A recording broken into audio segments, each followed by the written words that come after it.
Hello everyone, welcome to Aptly Plus Academy for Civil Services. This is a video on daily news and editorial analysis, which I'll be covering from the Hindu and Indian Express. The most important news and editorial of the day that is relevant for the examination, both for the prelims and mains, will be discussed in this session. Let's get started with news topic list.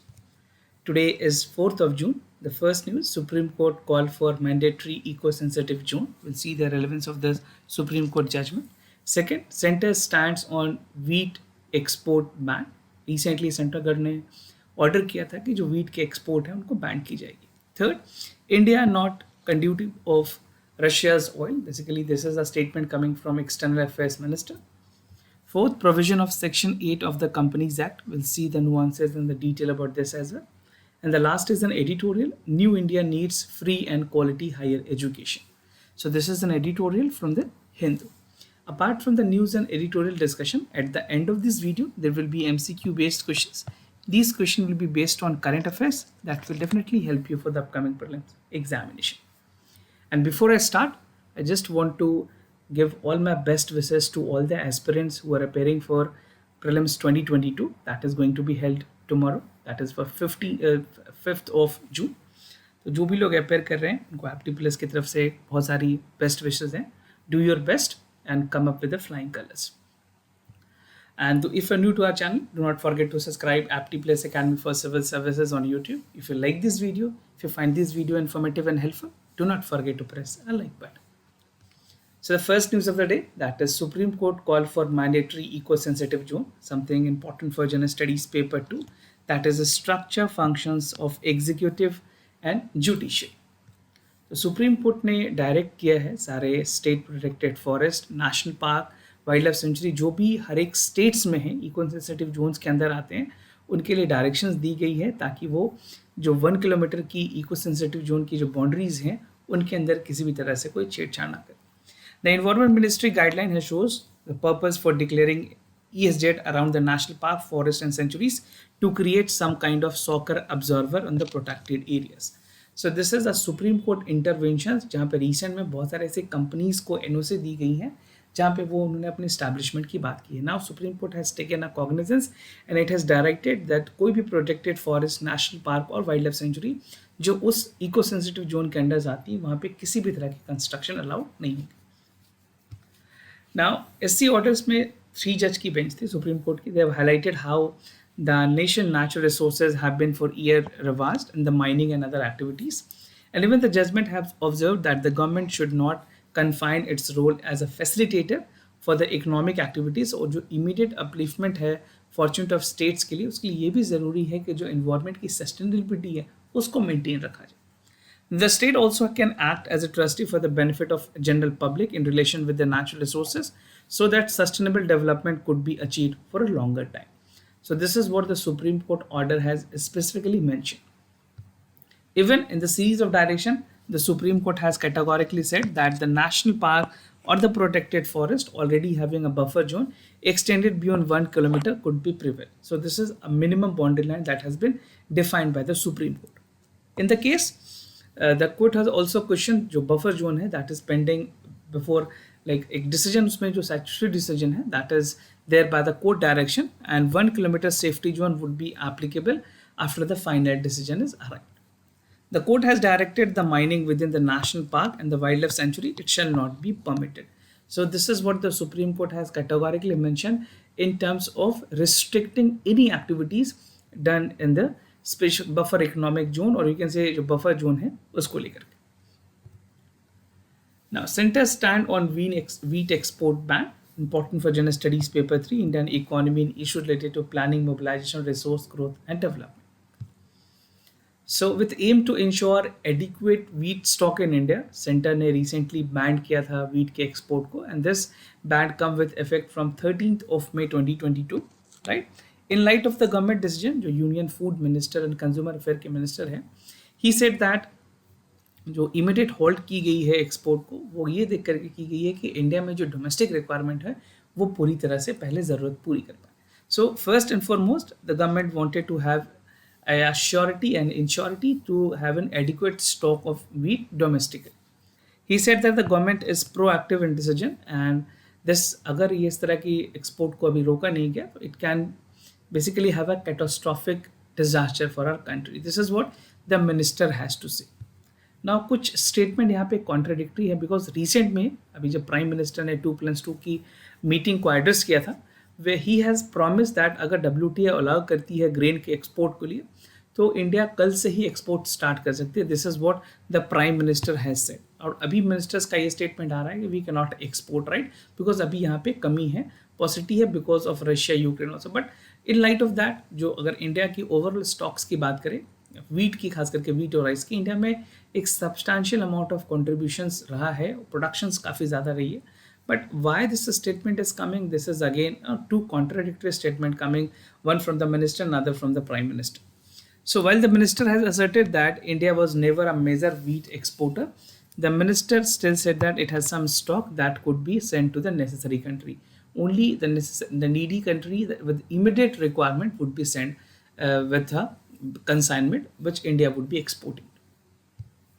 Now India की wheat export की अगर बात करें कुछ important countries हैं like Bangladesh, Nepal, UAE, Sri Lanka. We have seen that Sri Lanka में काफ़ी ज़्यादा इकोनॉमिक क्राइसिस चल रही है तो इंडिया वहाँ पे अपनी कंसाइनमेंट भेज सकती है. फॉलोड बाय येमेन, अफगानिस्तान में ऑलरेडी हमने काफ़ी ज़्यादा वीट भेजी हैं through Pakistan route. Qatar, Indonesia, Oman and Malaysia. So these are the country where India export. और अगर टोटल वैल्यू की अगर बात करें 304 मेट्रिक टन के आसपास सप्लाई की गई है. Now, preventive measures तो लिए गए हैं. Wheat export banded amid the rising crisis, the price rise, and this is estimated wheat production as 111 metric ton. जो revision output है 105 metric ton की है. और reserve estimate है revised estimate of the procurement is 19.5 metric ton. तो कुछ ऐसे datas हैं जो आपके एग्जाम के लिए इंपॉर्टेंट होंगे. Procurement up by May that is 18 metric ton. And these are other data with regards to the wheat in the PMGKY या फिर National Food Security Act जो है उसके अंदर भी कुछ सारी चीज़ें हैं. So this is how the government has taken a decision and the minister has backed the government decision. Now India not conduit of Russia's oil. This is what the External Affairs Minister has said. Important for General Studies paper 2. Effect of policies and politics for developed and developing countries on India's interest in India's diaspora. The External Affairs Minister, Mr. S. Jaishankar, has denied the international media report where it was being reported that India purchased the oil from Russia, and it says that India is not a conduit for Russia's sales to the other countries. ऐसा कहा गया कि India purchase करती है oils को और वो दूसरे कंट्रीज को सेल करती है.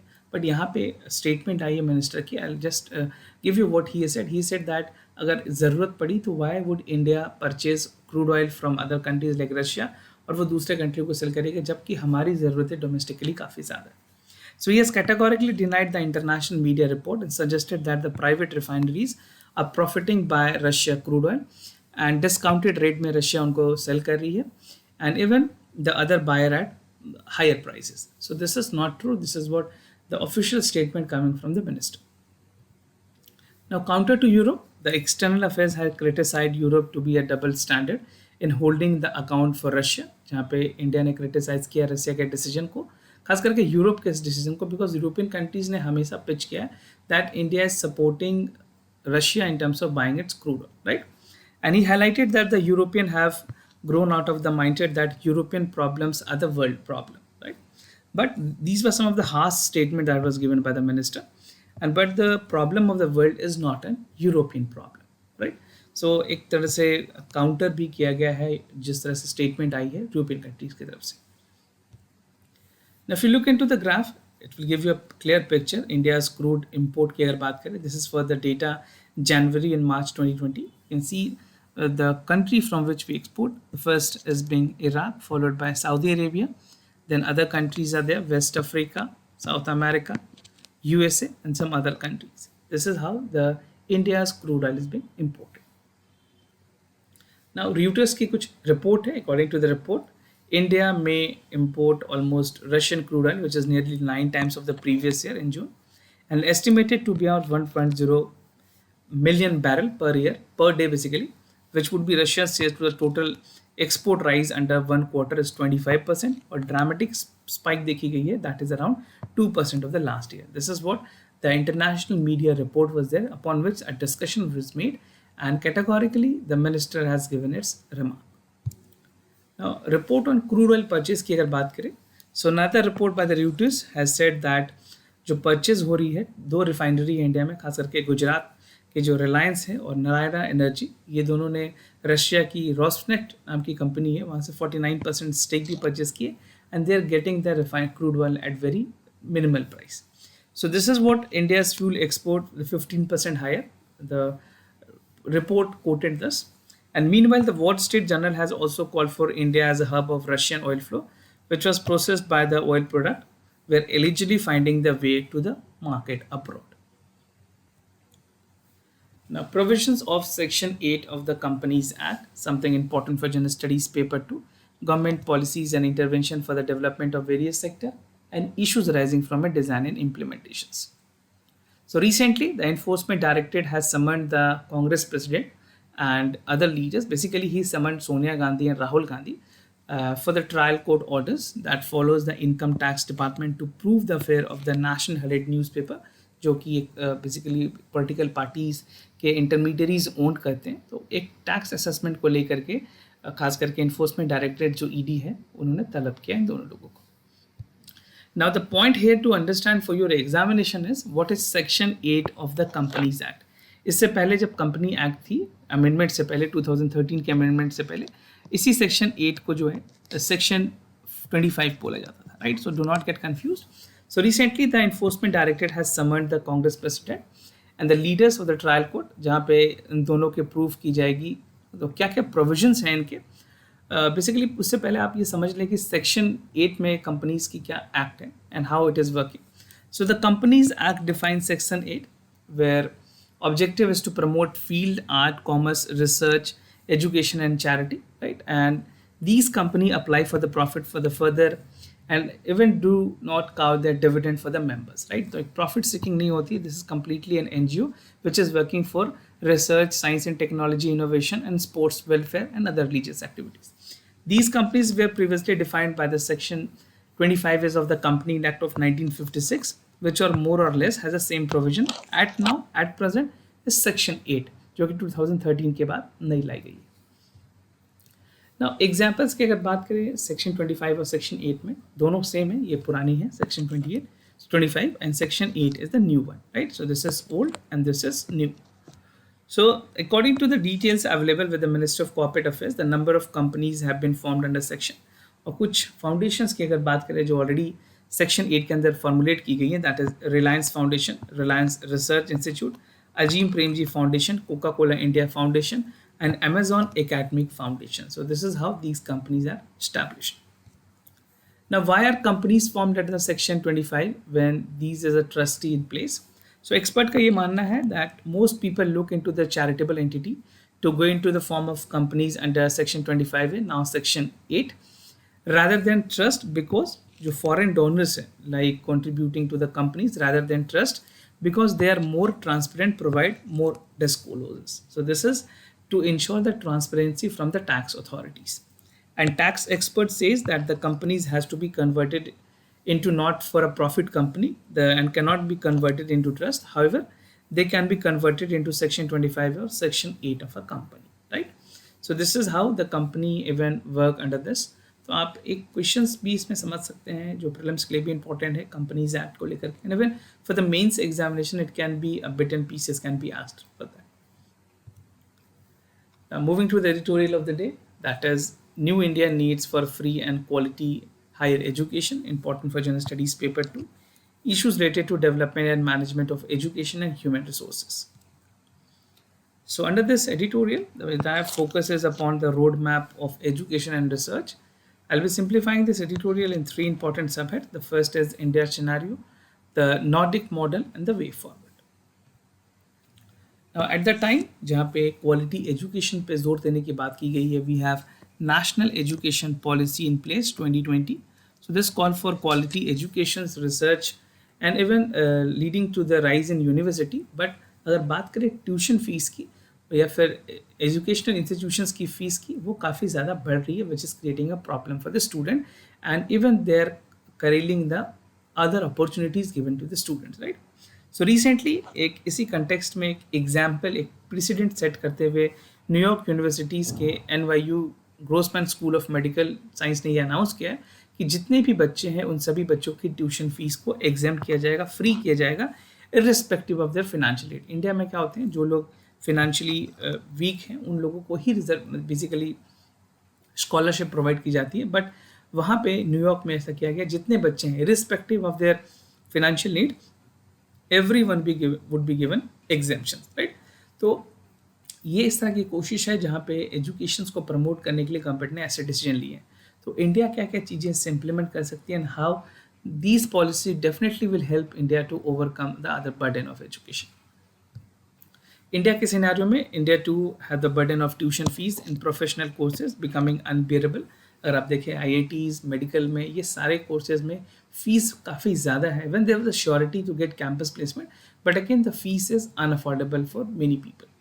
So beside this is causing a serious concern for reducing the quality professional education to community rather than the noble services can be out of. Now Nordic country के अगर model को देखें, जो Nordic model है उसमें 5 important countries हैं। Nordic countries में Denmark, Finland, Iceland, Norway, Sweden आते हैं। इन्होंने अपने स्टूडेंट्स को खास करके बाहर पढ़ने के लिए या डोमेस्टिकली जितने लोग हैं उन लोगों के लिए स्टडीज़ को, रिसर्च एक्टिविटीज़ को फ्री रखा है। डेनमार्क जो ट्यूशन फीस हैं, they have introduce international student outside the European union, और ख़ास करके जितने भी स्टूडेंट्स यूरोपियन यूनियन के अंदर तक हैं उन्होंने बाहर भी पढ़ने की कोशिश की है, उन लोगों को फ्री दिया गया। Sweden follow the same, and on Finland, Norway, Iceland, Germany do not charge any international student with a fee. This ensure that these students receive quality education, and even streamline that they are pursuing their requirement with the highly appreciable job, and even for the course that they are looking forward with a quality education. तो fees में examples कहीं ना कहीं अगर centralise government जो और सारी चीज़ों में खर्च कर रही है, basically for all the political parties and other stuffs, the unnecessary programs and policies can also be bifurcated, which can definitely be used for the education purposes. Now, all Nordic countries have a strong legacy for equality, extending equal opportunity for education system. ये Nordic countries ने basically कोशिश ये की है कि gender equalities को भी promote किया जाए, असिस्टेंस दी जाए स्टूडेंट को, those are from the lower socio economic categories, and higher education में चाहे वो दूसरे कंट्रीज़ में भी जाके पढ़े उनको एक्सेस टू हायर एजुकेशन हो। And it's no wonder that the countries have figure in the top rank. Even अगर फिनलैंड की बात करें, वर्ल्ड हैप्पीनेस रैंक में number 1, Denmark is number 2, Iceland is 4, Norway is 8, and Germany is 14 as per the World Happiness Index 2022. This is for the current ranking. Now, what is the way forward? And definitely it's a lesson for India that we can also do the same. So there's a strong case for reviving the philanthropy and community support for higher education in the country. And corporates, generous alumni and other people can join their hand to support Indian higher education and making the affordability of education system by exempting the tuition fees. The government should be generous enough to declare the philanthropy donors that cause higher educations to be tax free, right? So this is how things can work for India, and even we can take the example. अगर आप mains में question की answer करें तो आप global example जो global practices है, best practices हैं, वो ज़रूर अपने आंसर्स में इंक्लूड करें. Now moving ahead with the MCQ questions of the day. Before I proceed, just to tell you the answer of yesterday's question. For first question, the correct option is C. For second question, also the correct option is C. Now today's MCQ for practice. The first is, consider the following statement about the National Science Day. The National Science Day is celebrated every year to commemorate the discovery of Newton law. The theme for 2021 was Future of STI, Science, Technology, Innovation, Impact, School, Education, Skill and Work. So do check out for the correct option, which among the following is the correct one.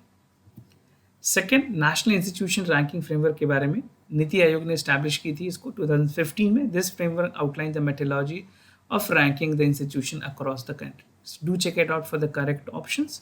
This was all about the daily news and editorial analysis followed by the MCQ questions. If you have any other concern, you can let me know. I'll be more than happy to assist you. For time being, I'm signing off. Thank you so much for watching this video.